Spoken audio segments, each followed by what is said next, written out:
Something else to pay attention to is like the turnaround time or when you need to post a video by. If it's a quick turnaround, say under 2 weeks, you could usually charge extra for a quick turnaround.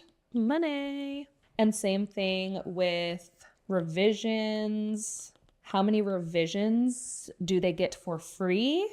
Check, see if that's in the contract, because then if this isn't mentioned anywhere in the contract, you could be going back and forth 10 times and you're like, I have to keep refilming this because there wasn't a revision clause. So I do like up to 2 revisions included, and then after that, X amount per additional revisions. You could even charge extra for if the brand wants you to put their link in your bio, so you could charge extra for that. So all of these things are things to consider and add to your final total. Again, there's no standard set rate. Usually, I'm going to be quite frank and honest with you. Most of the time, content creators are pulling numbers straight out of thin air. Okay, we're making numbers up. And what you charge for one brand might be different from another brand. Full transparency. Lady, where's my phone? My dog's behind me.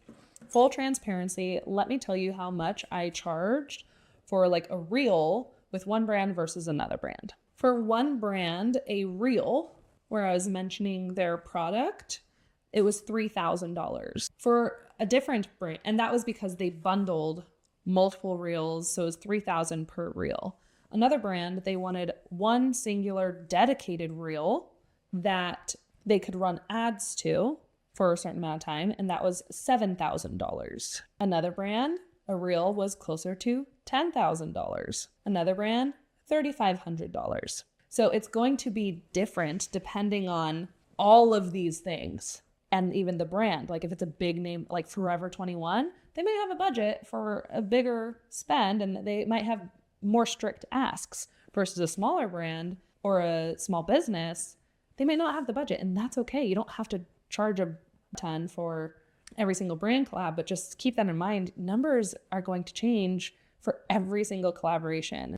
And so what I say to you then is, if you're going to be charging for brand collaborations, if you say a number and you're like, cool, this is going to be $300, and a brand's like, okay, let's move forward, that is a sign next time you need to charge a higher rate. Because if they immediately said yes after you said a number, you probably could have gone higher and then negotiated down. So I always say, try to say a number that's a little higher, because you could always negotiate down.